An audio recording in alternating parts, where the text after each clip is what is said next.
ITV వార్తలకు స్వాగతం. ముందుగా వార్తల్లోని ముఖ్యాంశాలు. రాయలసీమ ప్రాజెక్టులపై రాష్ట్ర ప్రభుత్వం సమగ్ర పవర్ పాయింట్ ప్రజెంటేషన్ విడుదల. గత ప్రభుత్వ హయాంలో ప్రాజెక్టులు తీవ్ర నిర్లక్ష్యానికి గురయ్యారని ఆరోపణ. రాయలసీమ లిఫ్ట్ ఇరిగేషన్ పేరుతో 1000 కోట్లు వృధా అయ్యాయని వెల్లడి. తుంగభద్ర గేటును 5 రోజుల్లో బాగు చేసి 40 టీఎంసీల నీటిని కాపాడామని వెల్లడి. బీఆర్ఎస్ పాలనలో తెలంగాణ సంపద దోపిడీ జరిగిందన్న చరణ్ యాదవ్. కల్వకుంట్ల కుటుంబమే రాష్ట్రానికి నష్టం చేశారని వ్యాఖ్య. ఫామ్ హౌస్ పాలనతో ఆర్థిక దెబ్బతిందని వెల్లడి. అవినీతిపై ప్రజలకు నిజాలు చెప్పాలని డిమాండ్.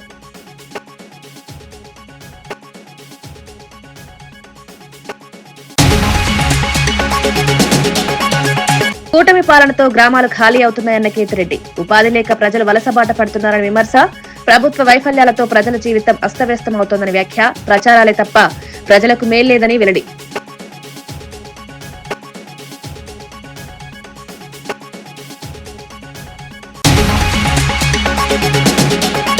సిఆర్డీఏలో 754 పోస్టులు మంజూరు చేశామన్న మంత్రి నారాయణ.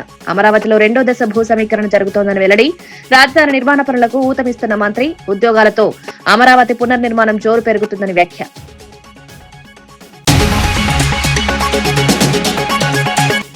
నెల్లూరుకు వచ్చి నోరు పారేసుకోకని రోజాపై కోటంరెడ్డి ఫైర్. రాజకీయ పరిజ్ఞానం లేకుండా మాట్లాడొద్దని రోజాకు హెచ్చరిక. ప్రజల్లో విశ్వాసం కోల్పోయారని వ్యాఖ్య. రెచ్చగొట్టే మాటలు మానాలని పిలుపు.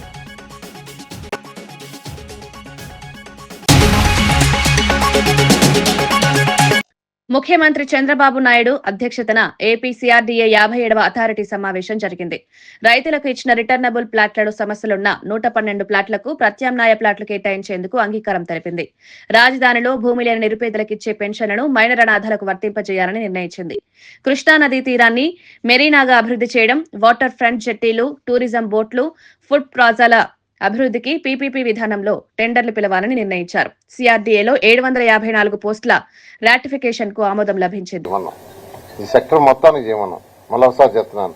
Krishna river, Vijayawada to Chennai highway, తర్వాత ఔటర్ రింగ్ రోడ్ ఏదైతే ఉందో దానికి, ఎందుకంటే మాస్టర్ ప్లాన్ అనేది ఎప్పుడు మొత్తానికి చేస్తారు, ఇంప్లిమెంటేషన్ ఫేజ్ బై ఫేజ్ చేసుకుంటారు.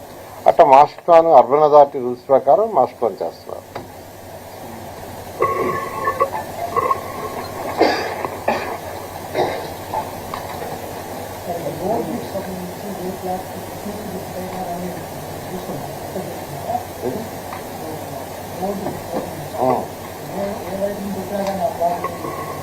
అంటే అలా కాదు.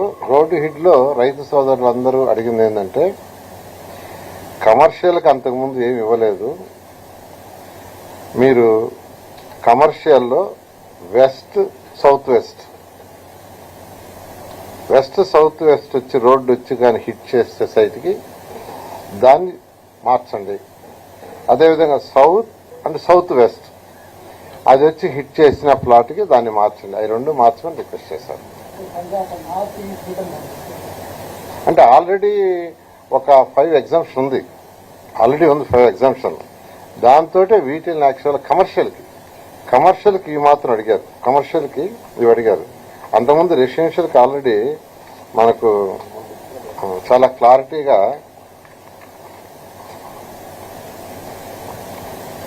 అవుతుందా మీకు? ఆ గ్రీన్ టిక్ ఉండే ఆల్రెడీ ఉన్నాయి ఇది రెసిడెన్షియల్లో. బట్ రైతు సోదరులు అడిగింది స్పెసిఫిక్ గా కమర్షియల్కి అడిగారు.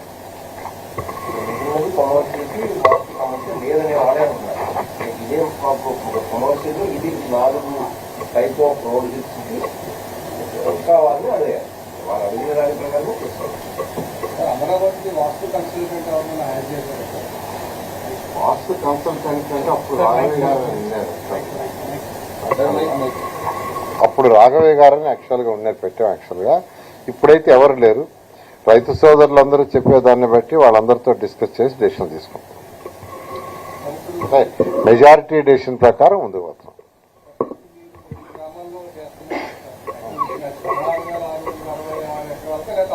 రాయలసీమ ప్రాజెక్టులపై జగన్ మొసలి కన్నీరు కార్చుతున్నారని మంత్రి నిర్మల రామానాయుడు విమర్శించారు.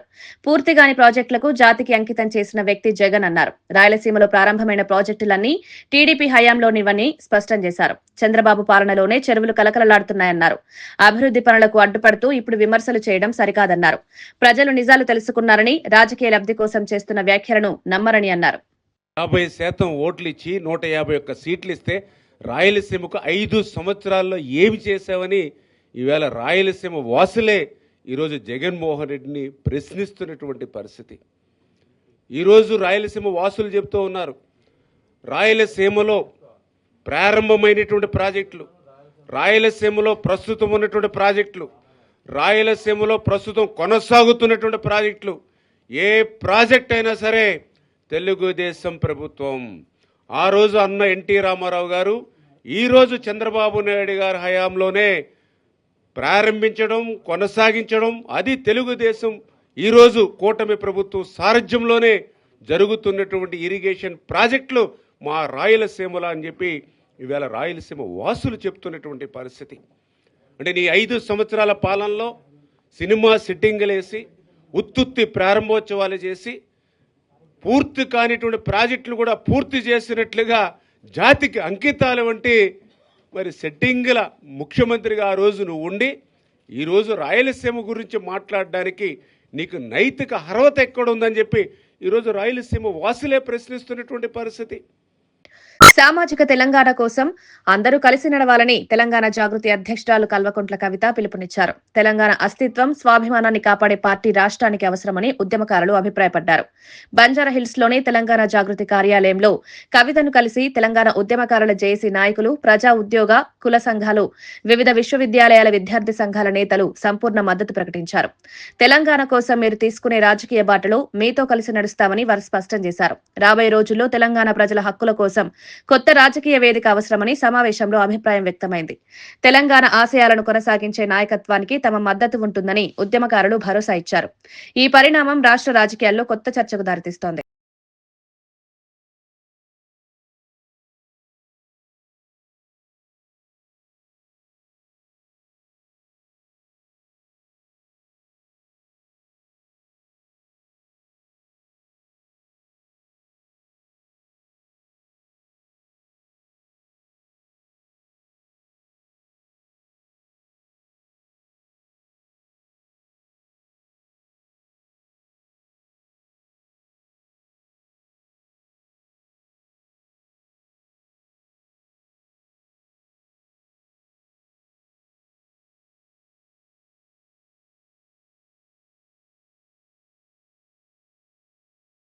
బీఆర్ఎస్ పాలనలో కల్వకుంట్ల కుటుంబం తెలంగాణ రాష్ట్ర సంపదను భారీగా దోచుకుందని ఎమ్మెల్సీ కవిత చేసిన వ్యాఖ్యలే దీనికి నిదర్శనమని TPCC general secretary doctor Charan Kaushik Yadav ఆరోపించారు. మాజీ సీఎం కేసీఆర్ ఫామ్ హౌస్ నుంచే ఏకపక్ష నిర్ణయాలు తీసుకున్నారని విమర్శించారు. పాలన ప్రజాస్వామ్యంగా కాకుండా కుటుంబ కేంద్రితంగా సాగిందన్నారు. అభివృద్ధి పేరుతో జరిగిన అవినీతిపై ప్రజలకు నిజాలు తేలాల్సిన అవసరం ఉందన్నారు. రాష్ట్ర ఆర్థిక పరిస్థితి దెబ్బతినడానికి అప్పటి పాలకులే కారణమన్నారు. ఈ వ్యాఖ్యలు తెలంగాణ రాజకీయాల్లో అధికార ప్రతిపక్షాల మధ్య వాదనలు మరింత ఉధృతం చేస్తున్నాయి. అంటే ఆనాడు బీఆర్ఎస్ ప్రభుత్వంలో పెద్ద ఎత్తున అవినీతి పాల్పడిన విషయం చాలా స్పష్టంగా అటు బీఆర్ఎస్ పార్టీలో ఉన్నటువంటి మంత్రులు కావచ్చు, ముఖ్యమంత్రి గారు కావచ్చు, ఆనాడు పనిచేసిన ఎమ్మెల్సీ ఎంపీలంతా పెద్ద ఎత్తున తెలంగాణ సంపదను దోసుకున్నట్టు చాలా స్పష్టంగా కనపడతా ఉంది. అదే కాకుండా 1,90,000 కోట్ల రూపాయలు ఇరిగేషన్ ప్రాజెక్ట్ మీద ఖర్చు పెట్టినప్పటికీ కేసీఆర్ గారు 1 ఎకరా కూడా బారడం లేదు. అదే కాకుండా ప్రాజెక్ట్ కూడా పూర్తి కాని పరిస్థితి. ఎందుకంటే 2 లక్షల కోట్ల అంచనా, అప్పటికే 1,90,000 కోట్ల రూపాయలు అంటే ఇక 10,000 కోట్ల రూపాయలు మాత్రమే మిగిలింది. కానీ తెలంగాణ రాష్ట్రంలో కాలువలు పూర్తి కాలేదు. అదే కాకుండా 1 ఎకరా కూడా పారని పరిస్థితి మనం చూసినాం. అదే కాకుండా మెగా కృష్ణారెడ్డి గారు ఉద్దేశించి కల్వకుంట్ల కవిత గారు నిన్న చాలా స్పష్టంగా చెప్పారు. 1980 ఆ ప్రాంతంలో మెగా కృష్ణ కంపెనీ పెట్టినప్పటికీ కేసీఆర్ గారు ముఖ్యమంత్రి అయిన తర్వాత ఫోర్స్ జాబితాలో వారి పేరు నమోదు అవ్వడానికి మాత్రం కేసీఆర్ దాదాపు 1,00,000 కోట్ల వరకు మెగా కృష్ణారెడ్డి గారికి కాంట్రాక్ట్ ఇచ్చినని చాలా స్పష్టంగా కల్వకుంట్ల కవిత గారు చెప్పారు. అదే కాకుండా ఇప్పటికే మెగా కృష్ణారెడ్డి గారు దేశంలో చాలా 8-9 రాష్ట్రాల్లో అత్యధికంగా కాంట్రాక్ట్ చేస్తున్న పరిస్థితి మనం చూస్తా ఉన్నాం. అంటే కేసీఆర్ గారు చాలా మొనార్క్ గా వ్యవహరించిన విషయాన్ని నిన్న కల్వకుంట్ల కవిత గారు నిర్ధారించారు. ఎందుకంటే మా ఇంట్లో నేను ఒక్కదాన్నే కేసీఆర్ గారికి ఏదైనా చెప్తా, ఎవరు కూడా చెప్పరని. అంటే కేటీఆర్ గాని, హరీష్ రావు గారు గాని, ఆ కల్వకుంట్ల కుటుంబంలో ఎవరు కూడా కేసీఆర్ గారికి ప్రతి సమాధానం చెప్పే పరిస్థితి ఉండదని చెప్పి చాలా స్పష్టంగా కల్వకుంట్ల కవిత గారు చెప్పారు. అంటే ఇంట్లో సభ్యులకే స్వేచ్ఛ అయినప్పుడు ఆనాడు కేబినెట్ లో నిర్ణయాలు కూడా తీసుకునే పరిస్థితి, ఎవరి అభిప్రాయాలు కూడా తీసుకునే పరిస్థితి చాలా స్పష్టంగా కనపడింది. అందుకే తెలంగాణ ఎవరు చెప్పినా వినకుండా కేసీఆర్ గారు తీసుకున్న అసమర్థ బ్లోఅవుట్ నియంత్రణకు ఇంకా వారం రోజుల సమయం పడుతుందని కలెక్టర్ మహేష్ కుమార్ తెలిపారు. ఇప్పటి వరకు ఎలాంటి ప్రాణ నష్టం, ఆస్తి నష్టం జరగలేదని స్పష్టం చేశారు. సుమారు 100 కొబ్బరి చెట్లు, 2 ఎకరాల పంటకు నష్టం వాటిల్లిందన్నారు. నష్టపోయిన రైతులకు తగిన పరిహారం చెల్లిస్తామని హామీ ఇచ్చారు. బ్లోఅవుట్ ను ఒక్కసారిగా కాకుండా క్రమంగా తగ్గించే ప్రయత్నం జరుగుతోందన్నారు. పరిస్థితిని పూర్తిగా నియంత్రణలోకి తీసుకొచ్చే వరకు అధికారులు క్షేత్రస్థాయిలో పర్యవేక్షణ కొనసాగిస్తారని తెలిపారు. నుంచి we have started along with ONGC teams అందరికీ ఇంటిమేట్ చేసి అక్కడ ఉన్న సరౌండింగ్ విలేజెస్ అందరినీ కూడా ఎవాక్యుయేట్ చేసి రిలీఫ్ సెంటర్స్లో పెట్టడం జరిగింది. దాని తర్వాత టుడే మార్నింగ్ స్లోగా ఒక ఫైర్ యొక్క ఇంటెన్సిటీ, ఫ్లేమ్ యొక్క స్ప్రెడ్ అంతా కూడా రిడ్యూస్ అవ్వడం జరిగింది. So right now everything is under control. So ONGC నుంచి స్పెషలైజ్డ్ టీమ్స్ కూడా రావడం జరిగింది. సక్సేనా గారు director drillings has come from Delhi and executive director Rajahmundry ఉన్నారు ఇక్కడ. And at the same time Srihari అని చెప్పేసి guy from RCM has come from Baroda. So they are on job. So everything they are finalise. So already ఒక 4 pumps అక్కడ operate చేయడం జరుగుతుంది. ఆ జరిగిన దగ్గర ఆ ఇన్సిడెంట్లో ఇప్పుడు right now everything is under control. So fire I was told by ONGC authorities fire ఇంకో నెక్స్ట్ 4 days వరకు ఉంటుంది, but with a minor flame. So ఆ ఫైర్ కంటిన్యూ అవ్వడం actually it's a good. The thing is actually మనకి leak అయిన gas fire ద్వారా exhaust అవుతే cloud formation లేకుండా డెఫినెట్గా దాన్ని ఆ ఫ్యూచర్లో జరిగే ఒక ఇన్సిడెంట్ని ప్రివెంట్ చేయొచ్చు. So that's the reason until ఆ క్యాబ్ మొత్తం ఫిక్స్ చేసేంత వరకు అలా ఫైర్ అట్లీస్ట్ మినిమల్ క్వాంటిటీ అనేది ఫ్లో చేయడం జరుగుతుంది without any issues surrounding the area. So ONGC authorities నుంచి క్లియర్గా we got an intimation saying that already వాళ్ళకి టీమ్స్ వచ్చి ఇన్స్పెక్ట్ చేశారు. వాళ్ళతో already we had a discussion in collectorate. Already we have MP గారు, MLA గారు, కన్సర్న్ పబ్లిక్ రిప్రజెంటేటివ్స్తో పాటు అందరితో డిస్కస్ చేయడం జరిగింది. So what are the exact reasons అవన్నీ కూడా ఏంటి అంటే బేసికలీ ఓఎన్జీసీ వాళ్ళు they have clearly confirmed. So drilling యాక్టివిటీస్లో due to some pressure differences వల్ల ఒక సెడిమెంట్ లేయర్లో రఫ్లీ అట్ అరౌండ్ 2500 meters డెప్త్లో there is some friction which has created this incident. So ఫర్దర్గా with in a span of 1 week or so they will go into the details and give a clear report on that. But as of now, everything is contained, so there is nothing to worry. We have asked all the local public to come back to their homes and back to the normal life. So our surrounding areas lo una 450 members ni మనం relief సెంటర్స్లో పెట్టామో వాళ్ళందరికీ కూడా ఇమ్మీడియట్గా we have asked them to come back. So ఫర్దర్గా కూడా escalate అయ్యే chances లేవు. We got the confirmation from ONGC guys. Congress నేత రాహుల్ గాంధీని విమర్శించే స్థాయి కేటీఆర్ది కాదని ఏఐసీసీ జాతీయ OBC coordinator doctor Keturi Venkatesh హెచ్చరించారు. త్యాగాల కుటుంబానికి చెందిన రాహుల్ గాంధీపై అనుచిత వ్యాఖ్యలు చేస్తే సహించబోమన్నారు. నోరు అదుపులో పెట్టుకోకపోతే కల్వకుంట్ల కుటుంబాన్ని తెలంగాణ ప్రజలు రాష్ట్రం నుంచి తరిమికొట్టే రోజులు దగ్గరలోనే ఉన్నాయని తీవ్ర హెచ్చరికలు చేశారు. కాంగ్రెస్ పార్టీ ప్రజాస్వామ్య విలువలను కాపాడుతూ ముందుకు సాగుతోందన్నారు. వ్యక్తిగత విమర్శలతో రాజకీయాలు చేయడం సరికాదని సూచించారు. ఈ వ్యాఖ్యలు కాంగ్రెస్ బీఆర్ఎస్ మధ్య మాటల యుద్ధాన్ని మరింత పెంచాయి. రామ్జీ అని పేరు పెట్టుకొని ఈరోజు మహాత్మా గాంధీ పేరు తొలగించడం వెనుక అభ్యంతరం తెలుపుతున్నాం. ఖచ్చితంగా ఈరోజు కేంద్ర ప్రభుత్వం చట్టాలు అప్పట్లో నల్లా చట్టాలు తీసుకోవడం వల్ల కానీ రైతుల చావుకు కారణమైనరు. ఇప్పుడు కార్మిక చట్టాలు తీసుకోవడం వల్ల ఇబ్బందులు పెడుతున్నారు. పూర్తిగా ప్రైవేటు పరం ఆదాని అంబానికి రైల్వేలే కానీ రోడ్వేలే కానీ ఎయిర్వేస్ కానీ జనవరులు కానీ అన్ని ప్రైవేటు పరం ఆదాని అంబానికి తాకట్టు పెడుతూ దేశాన్ని తాకట్టు పెట్టు ఇబ్బంది పాలు చేసే కుట్ర జరుగుతుంది. మొత్తం ప్రభుత్వ సంస్థలు మొత్తం ప్రైవేట్ పరం చేయడం కుట్ర జరుగుతుంది. కాబట్టి ప్రజలు గమనిస్తున్నారు. ఖచ్చితంగా ప్రజాస్వామ్యవాదులు, విద్యార్థులు, యువత, మహిళలు, అదేవిధంగా కార్మికులు, కర్షకులు, అందరూ ఆలోచించి మనము ఈ కుట్రను ఛేదించి రాయలసీమ కరువు సీమగా మారకూడదని నాడు వైఎస్ రాజశేఖర రెడ్డి ఎన్నో సాగు, తాగునీటి ప్రాజెక్టులు నిర్మించారని మాజీ ఎమ్మెల్యే శిల్పా చక్రపాణి రెడ్డి తెలిపారు. ఆయన బాటలోనే వైఎస్ జగన్మోహన్ రెడ్డి రాయలసీమలో శాశ్వత కరువు నివారణకు చర్యలు చేపట్టి 80,000 క్యూసెక్కుల ఎత్తిపోతలను ప్రారంభించారని గుర్తు చేశారు. జగన్ కు పేరు రాకూడదనే దురుద్దేశంతోనే చంద్రబాబు నాయుడు ఈ కార్యక్రమాన్ని ఆపేశారని ఆరోపించారు. ఇది రాయలసీమ రైతులపై చేసిన ద్రోహమని వ్యాఖ్యానించారు. పశువులు ఎండిపోతా ఉన్నాయి. ఎన్నో రకాల కళేబరాలను చూడలేకపోతా ఉన్నాం. ఈ ప్రాంతం అంతా ఎడారిగా మారే పరిస్థితులు ఉన్నాయని గమనించి ఆ రోజు ఒక యాత్ర చేపట్టి రాయలసీమ ప్రాంతంలో అందరినీ నాయకులను కలుపుకొని పోయి ఈ ప్రాంతానికి వచ్చి ప్రాంతంలో గమనించి దీన్ని 11,000 క్యూసెక్కులతో మనము మన గొంతు ఆరదు, మన రైతాంగం బాగుపడే పరిస్థితులు లేవని తెలుసుకొని ఆ రోజు 44,000 క్యూసెక్కులు చేసినటువంటి మహానుభావుడు ఎందుకంటే ఆయన ఈరోజు కూడా దేవుడే, ప్రజలు కీర్తిస్తా ఉన్నా ఏం చెప్పడం కాదు. 44,000 క్యూసెక్కుల నీటిని తరలించి రాష్ట్ర మన రాయలసీమ అవసరాలను తీర్చాలనే ఆలోచనతో ఆ రోజు రాజశేఖర రెడ్డి గారు కష్టపడి తన ముఖ్యమంత్రి అయిన తర్వాత ఒక్క ఉదుటున ఈ ప్రాంతం రాయలసీమ ప్రాంతంలో ఉన్నటువంటి అన్ని ప్రాజెక్టులను కూడా ఒక్క ఉదుటన చేపట్టి రైతు బాంధవుడైనాడు ఆయన. జగన్మోహన్ రెడ్డి గారు వచ్చారు, మళ్ళీ ఆయన తన తండ్రి కంటే 4 అడుగులు ముందుకేయాలి, నేను కూడా నా తండ్రిలాగే నేను కూడా ప్రజల్లో ప్రతినిత్యం నన్ను కీర్తించే విధంగా ఉండాలి నేను చేసే పనులని చెప్పి ఆయన కూడా రాయలసీమ శాశ్వతమైనటువంటి కరువు నివారణ చర్యలు చేపట్టడానికి ఉపయోగపడుతుందనే ఆలోచనతో ఆ రోజు ఈ యొక్క రాయలసీమ లిఫ్ట్ ఇరిగేషన్ తీసుకురావడం, 80,000 క్యూసెక్కులు తీసుకురావడం. 80,000 క్యూసెక్కులు తీసుకురావడం అంటే తమాషానే పని కాదు. ఇది 6-7 జిల్లాలకు ఉపయోగపడేటువంటి కార్యక్రమం ఇది.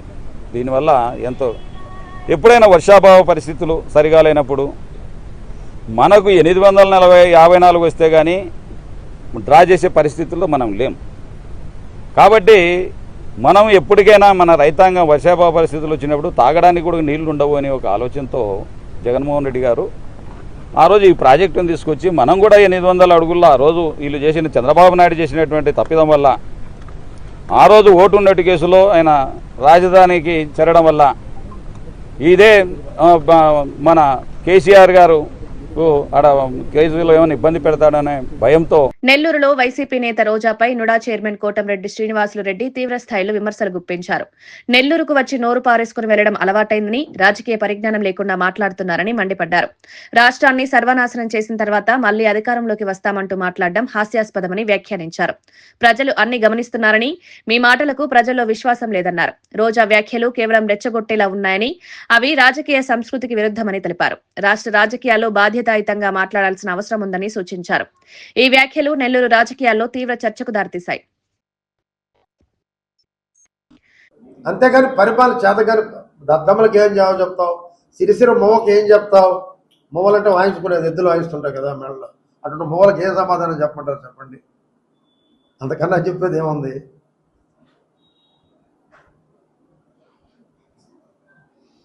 రాయలసీమలోనే పుట్టి పెరిగినప్పటికీ ఆ ప్రాంతంపై చంద్రబాబు నాయుడు చిన్న చూపుతో వ్యవహరిస్తున్నారని ఎమ్మెల్సీ కల్పలతా రెడ్డి తీవ్ర విమర్శలు చేశారు. రాయలసీమ అభివృద్ధికి సంబంధించిన లిఫ్ట్ ఇరిగేషన్ ప్రాజెక్టులు, మెడికల్ కాలేజీలు వంటి కీలక అంశాలన్నింటికీ చంద్రబాబు అడ్డుపడుతున్నారని ఆరోపించారు. అభివృద్ధి పనులు వస్తే ఎందుకు వద్దంటున్నారని ప్రశ్నించారు. రాయలసీమ ప్రజలు దశాబ్దాలుగా నీటి కొరత, వెనుకబాటుతనంతో బాధపడుతుంటే వాటిని తొలగించే ప్రయత్నాలను అడ్డుకోవడం అన్యాయమన్నారు. ముఖ్యమంత్రి హోదాలో ఉండి కూడా ప్రాంత ప్రయోజనాలను కాపాడలేకపోతున్నారని విమర్శించారు. రాయలసీమపై జరుగుతున్న ఈ ద్రోహాన్ని ప్రజలు గమనిస్తున్నారని, తగిన సమయంలో సమాధానం చెప్తారని హెచ్చరించారు. గమనించి ఆ రోజు ఒక యాత్ర చేపట్టి రాయలసీమ ప్రాంతంలో అందరినీ నాయకులను కలుపుకొని పోయి ఈ ప్రాంతానికి వచ్చి ప్రాంతంలో గమనించి దీన్ని 11,000 క్యూసెక్కులతో మనము మన గొంతు ఆరదు, మన రైతాంగం బాగుపడే పరిస్థితులు లేవని తెలుసుకొని ఆ రోజు 44,000 క్యూసెక్కులు చేసినటువంటి మహానుభావుడు ఎందుకంటే ఆయన ఈరోజు కూడా దేవుడే, ప్రజలు కీర్తిస్తా ఉన్నా ఏం చెప్పడం కాదు. 44,000 క్యూసెక్కుల నీటిని తరలించి రాష్ట్ర మన రాయలసీమ అవసరాలను తీర్చాలనే ఆలోచనతో ఆ రోజు రాజశేఖర రెడ్డి గారు కష్టపడి తన ముఖ్యమంత్రి అయిన తర్వాత ఒక్క ఉదుటున ఈ ప్రాంతం రాయలసీమ ప్రాంతంలో ఉన్నటువంటి అన్ని ప్రాజెక్టులను కూడా ఒక్క ఉదుటన చేపట్టి రైతు బాంధవుడైనాడు ఆయన. జగన్మోహన్ రెడ్డి గారు వచ్చారు, మళ్ళీ ఆయన తన తండ్రి కంటే 4 అడుగులు ముందుకేయాలి, నేను కూడా నా తండ్రిలాగే నేను కూడా ప్రజల్లో ప్రతినిత్యం నన్ను కీర్తించే విధంగా ఉండాలి నేను చేసే పనులని చెప్పి ఆయన కూడా రాయలసీమ శాశ్వతమైనటువంటి కరువు నివారణ చర్యలు చేపట్టడానికి ఉపయోగపడుతుందనే ఆలోచనతో ఆ రోజు ఈ యొక్క రాయలసీమ లిఫ్ట్ ఇరిగేషన్ తీసుకురావడం, 80,000 క్యూసెక్కులు తీసుకురావడం. 80,000 క్యూసెక్కులు తీసుకురావడం అంటే తమాషానే పని కాదు. ఇది 6-7 జిల్లాలకు ఉపయోగపడేటువంటి కార్యక్రమం ఇది. దీనివల్ల ఎంతో ఎప్పుడైనా వర్షాభావ పరిస్థితులు సరిగా లేనప్పుడు మనకు 840-54 వస్తే కానీ డ్రా చేసే పరిస్థితుల్లో మనం లేం. కాబట్టి మనం ఎప్పటికైనా మన రైతాంగం వర్షాభావ పరిస్థితులు వచ్చినప్పుడు తాగడానికి కూడా నీళ్లు ఉండవు అనే ఒక ఆలోచనతో జగన్మోహన్ రెడ్డి గారు ఆ రోజు ఈ ప్రాజెక్టును తీసుకొచ్చి మనం కూడా 800 అడుగుల్లో ఆ రోజు వీళ్ళు చేసిన చంద్రబాబు నాయుడు చేసినటువంటి తప్పిదం వల్ల ఆ రోజు ఓటు ఉన్నట్టు కేసులో ఆయన రాజధానికి చేరడం వల్ల ఇదే మన కేసీఆర్ గారు ఆడ కేసులో ఏమైనా ఇబ్బంది పెడతాడనే భయంతో ఆయన వాళ్ళు ఎన్ని ప్రాజెక్టులు కట్టుకున్నా ఈరోజు నెట్టెంపాడు కావచ్చు, కోయిల్ సాగర్ కావచ్చు, దిండి కావచ్చు, కల్వకుర్తి కావచ్చు, ఇన్ని ఎస్ఎల్బిసి కావచ్చు, ఇన్ని ప్రాజెక్టులను ఒక్కటేసారి వాళ్ళు మొదలు పెడితే కూడా మహానుభావుడు పలకరించిన పాపానుభవాల ఇన్ని ప్రాజెక్టులు మొదలు పెడతామంటే కళ్ళు మూసుకున్నారా అని అడుగుతా ఉన్నాం మేము. ఈరోజు మమ్మల్ని ద్రోహం చేయడం కదా, నువ్వు రాయలసీమ వాసివేయండి. ఈరోజు గొప్ప చెప్పు రాజశేఖర రెడ్డి గారు ఆ రోజు మనకు ఇది ఈ ప్రాజెక్టు మన పోతిరెడ్డి కాదు దాన్ని వాళ్ళకు చిత్తూరుకు పోతా ఉన్నాయి నీళ్లు, మరి అందరినివా మల్యాల ప్రాజెక్ట్ నుంచి నీళ్లు లేకపోతే ఈరోజు చిత్తూరు కుప్పానికి నీళ్ళు ఏ విధంగా వచ్చేటివి. ఆ రోజు రాజశేఖర గారు చేయబట్టే మీ కుప్పంలో ఈరోజు గొప్పగా చెప్పుకుంటున్నావు. కుప్పం వరకు నీళ్లు తీసుకొచ్చి నా కుప్పం వరకు ఎక్కడ ఎవరిచ్చారు ఈ హక్కు? ఆ రోజు రాజశేఖర రెడ్డి గారు ఇవ్వడం వల్లనే ఈరోజు అందరినివా ద్వారా నీళ్లు తీసుకుపోవడం వల్లనే మీరు ఈరోజు కుప్పానికి నీళ్లు అందగలుగుతా ఉన్నాయంటే ఆ మహనీయుని చరిత్ర అది. రాజధాని అభివృద్ధిలో భాగంగా సిఆర్డీఏలో కొత్తగా 754 పోస్టులను మంజూరు చేసినట్లు మంత్రి నారాయణ ప్రకటించారు. అమరావతిలో inner ring road, smart city, railway bridge పనుల కోసం భూ సమీకరణ చేపట్టనున్నట్లు తెలిపారు. ఎండ్రై, వడ్డమాను ప్రాంతాల నుంచి 2వ దశ భూ సమీకరణ జరగనుందన్నారు. ఈ నిర్ణయంతో రాజధాని నిర్మాణ పనులు వేగవంతమవుతాయన్నారు. ఉద్యోగావకాశాలు పెరగడంతో పాటు అభివృద్ధి పనులకు ఊతం లభిస్తుందని పేర్కొన్నారు. అమరావతి పునర్నిర్మాణానికి ఇది కీలక అడుగుగా ప్రభుత్వం భావిస్తోంది. ఈ రెండు ఏదైతే ఉన్నాయో వాటికైతే రోడ్స్ హిట్ అవుతున్నాయో ఆ రెండింటి కూడా మాకు మీరు కన్సిడర్ చేయండి అని అడగటం జరిగింది. దాని మీద యాక్చువల్గా ఈరోజు అథారిటీలో పెట్టాము. అథారిటీ కూడా యాక్సెప్ట్ చేసింది. అది కాకుండా ఒక హౌస్ పెద్ద రోడ్డు ఉండి ఆ హౌస్కి ఎదురుగా స్మాల్ రోడ్డు ఇంకోటి ఉండి హిట్ అయితే దాన్ని కూడా కన్సిడర్ చేయండి, అటు కమర్షియల్ అయినా రెసిడెన్షియల్ అన్నారు. దాన్ని కూడా యాక్చువల్గా ఈరోజు అథారిటీలో పెడితే అథారిటీ దాన్ని కూడా యాక్సెప్ట్ చేసింది. ఇవన్నీ తీసుకుంటే 112 ఉన్నాయి. ఈ కేసులన్నీ మొత్తం 112 ఉన్నాయి. అయితే వీళ్ళకి ఆల్రెడీ ప్లాట్ అలాట్ చేసి వాళ్ళు వేరే వాళ్ళకి అమ్మేస్తుంటే అది కన్సిడర్ చేయరు. అలా కాకుండా వాళ్ళకి అలాట్ చేసి వాళ్ళ ఆధ్వర్యంలోనే ఉంటే వాళ్ళు ఎవరైనా మార్చుకోవాలనుకుంటే అది వాళ్ళ ఇష్టం, వాళ్ళకి వదిలేసాం. వాళ్ళకి లాటరీ సిస్టమ్ ద్వారా మళ్ళా వేసిచ్చే విధంగా very specific about lottery system అనే దాన్ని ఈరోజు అథారిటీ యాక్సెప్ట్ చేసింది. అదేవిధంగా కృష్ణా రివర్ ఫ్రంట్లో ఒక మెరైనా అనేది ఒకటి ఏర్పాటు చేయడానికి ఈరోజు పీపీపీ మోడల్లో 1 acre ల్యాండ్ ఇచ్చేటట్టుగా అది ఏదైతే టూరిజం పాలసీ ఉందో ఆ పాలసీలోనే ఇచ్చే విధంగా ఈరోజు యాక్చువల్గా అథారిటీ యాక్సెప్ట్ చేస్తుంది. ఈ విధంగా ఈరోజు టెండర్ పిలుస్తారు. అంటే ఇవన్నీ కూడా ఏదైనా పీపీపీ మోడల్ టెండర్ పిలిచి దాని ప్రకారం ఇవ్వటం జరుగుతుంది. వీటికి యాక్చువల్గా ఈ యొక్క 5 విషయాలను ఈరోజు యాక్చువల్గా సిఆర్డీ అథారిటీలో ఫైనలైజ్ చేయడం జరిగింది.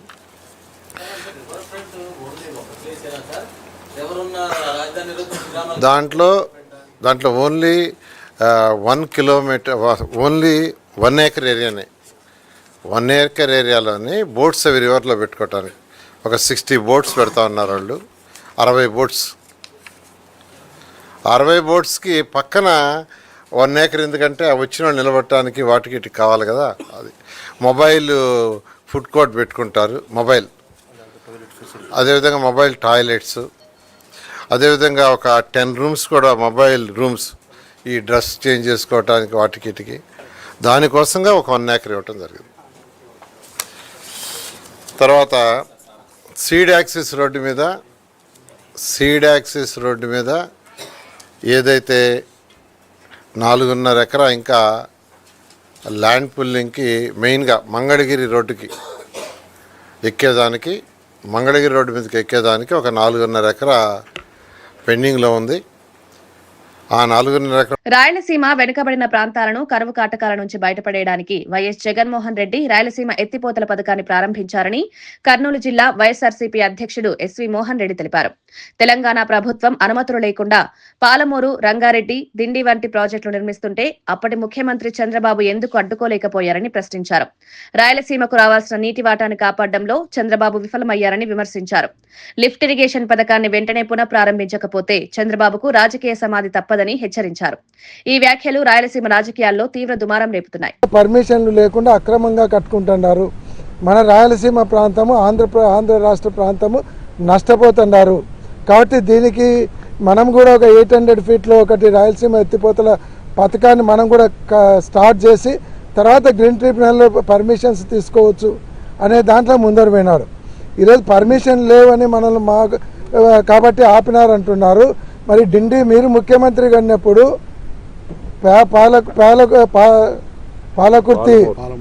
పాలమూరు కల్వకుర్తి 15 టీఎంసీలు పెంచినప్పుడు మీరేం చేస్తున్నారు?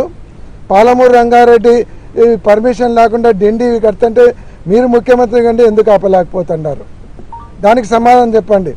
ఈరోజు రేవంత్ రెడ్డి గారు డైరెక్ట్గా చెప్పినారు, చంద్రబాబు నాయుడు గారు మేము క్లోజ్డ్ డోర్స్ అంటే తలుపులు వేసుకొని మాట్లాడుకున్నాము, మేమిద్దరం మాట్లాడుకున్నాము, నేను అడిగితే నా మీద గౌరవంతో రాయలసీమ ఎత్తిపోతల పథకం ఆఫ్ చేస్తున్నానన్నాడు. అంటే అంత శిష్యవాత్సల్యం చూపిస్తున్నారా? ఈరోజు రాయలసీమకు అన్యాయం చేసి మీ శిష్యునికి మీరు మంచి చేయాలనుకుంటే ఒప్పుకునేటువంటి పరిస్థితి లేదు. ఈరోజు మేము ఒక్కటే చంద్రబాబు నాయుడు గారికి డైరెక్ట్ గా క్వశ్చన్ అడుగుతున్నాం. కూటమి ప్రభుత్వాన్ని మంచి ప్రభుత్వం అంటూ చిడతలు కొట్టుకోవడమే తప్ప ప్రజలకు మేలు జరగడం లేదని మాజీ ఎమ్మెల్యే కేతిరెడ్డి వెంకట్రామిరెడ్డి విమర్శించారు. రాబోయే ఏడాదిలో సగం గ్రామాలు ఖాళీ అయ్యే పరిస్థితి వస్తోందన్నారు. కూటమి ప్రభుత్వం కార్యకర్తలను ఇబ్బంది పెట్టి ప్రజలను ఊర్లు విడిచిపెట్టేలా చేస్తున్నారని ఆరోపించారు. ఉపాధి లేక, భద్రత లేక ప్రజలు వలసబాట పడుతున్నారని చెప్పారు. ప్రభుత్వ వైఫల్యాలు ఈ పరిస్థితికి కారణమని వ్యాఖ్యానించారు. ప్రజా సమస్యలను పరిష్కరించకుండా రాజకీయ ప్రచారాలతో కాలం గడుపుతున్నారని మండిపడ్డారు. ఈ వ్యాఖ్యలు కూటమి ప్రభుత్వ పనితీరుపై విమర్శలకు దారితీస్తున్నాయి. రాబోయే సంవత్సరంన్నరలో సగం ఊర్లు ఖాళీ అయిపోతాయి. మీరు ప్రభుత్వంలోకి వచ్చిన తర్వాత మమ్మల్ని వైసీపీ వాళ్ళని ఇబ్బంది పెడుతూ చాలా మంది ఊర్లు ఖాళీ చేసిన పరిస్థితులు అనుకుంటున్నారు. మీరు అలా కాదు చేస్తున్నది. మీ చర్యల వల్ల, ప్రభుత్వ నిర్ణయాల వల్ల గ్రామాలలో పని లేకుండా ఊర్లు ఖాళీ చేసే సందర్భం రాబోతుంది. ఈరోజు ఉపాధి హామీ పథకము కంప్లీట్గా తుట్లు పొడిచినారు. మనమంతా దానికి పేరు మార్చినారు, గాంధీ పేరు మార్చినారనే దాని మీద ఉన్నాం. ఎంత అంటే అంత దానికి సంబంధించిన సత్య చెప్తాడు, దాంట్లో కూడా రాముడు పేరు ఉంది కదా అంటాడు. రాముడు పేరు కదా, పథకం ఎట్లా పోతుంది అని. వచ్చే ఫండ్స్ ఎంత, గ్రాంట్ ఎంత, ఏమైపోతున్నాయి, దాని గురించి మాట్లాడండి. 40% ఎప్పుడు పెట్టుకుంటుంది స్టేట్స్? 40% స్టేట్లు పెట్టుకునే పరిస్థితి ఉంది అంటున్నా నేను. 40% స్టేట్లు ఎన్ఆర్జీఎస్లో పెట్టుకోలేవు. ఆ రోజు ఎందుకు తీసుకొని వచ్చినారు? ఇదే అనంతపురం జిల్లాలోనే అది పని మొదలు పెట్టినది రాజశేఖర రెడ్డి గారు ఉన్నప్పుడు. ఎందుకు ఆ రోజు రైతాంగం అంతా కూడా ఆత్మహత్యలు చేసుకుంటున్నారని అప్పుడు రాజశేఖర రెడ్డి గారు పిసిసి ఆధ్వర్యంలో. వార్తలు ముగించే ముందు ముఖ్యాంశాలు మరోసారి. రాయలసీమ ప్రాజెక్టులపై రాష్ట్ర ప్రభుత్వం సమగ్ర పవర్ పాయింట్ ప్రజెంటేషన్ విడుదల. గత ప్రభుత్వ హయాంలో ప్రాజెక్టులు తీవ్ర నిర్లక్ష్యానికి గురయ్యారని ఆరోపణ. రాయలసీమ లిఫ్ట్ ఇరిగేషన్ పేరుతో 1000 కోట్లు వృధా అయ్యాయని వెల్లడి. తుంగభద్ర గేటును 5 రోజుల్లో బాగు చేసి 40 టీఎంసీల నీటిని కాపాడామని వెల్లడి. బీఆర్ఎస్ పాలనలో తెలంగాణ సంపద దోపిడీ జరిగిందన్న చరణ్ యాదవ్.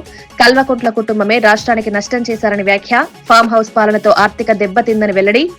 అవినీతిపై ప్రజలకు నిజాలు చెప్పాలని డిమాండ్.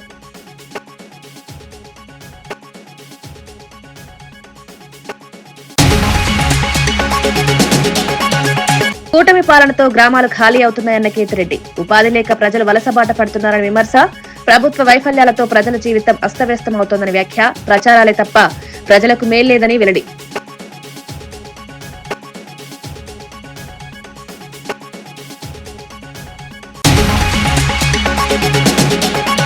సిఆర్డీఏలో 754 పోస్టులు మంజూరు చేశామన్న మంత్రి నారాయణ. అమరావతిలో 2వ దశ భూ సమీకరణ జరుగుతోందని వెల్లడి.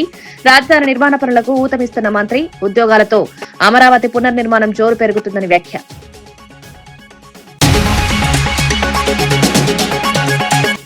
నెల్లూరుకు వచ్చి నోరు పారేసుకోకని రోజాపై కోటంరెడ్డి ఫైర్. రాజకీయ పరిజ్ఞానం లేకుండా మాట్లాడొద్దని రోజాకు హెచ్చరిక. ప్రజల్లో విశ్వాసం కోల్పోయారని వ్యాఖ్య. రెచ్చగొట్టే మాటలు మానాలని పిలుపు.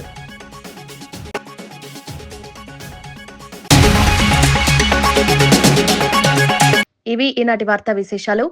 మరో బులెటిన్లో మళ్ళీ కలుద్దాం. నమస్కారం.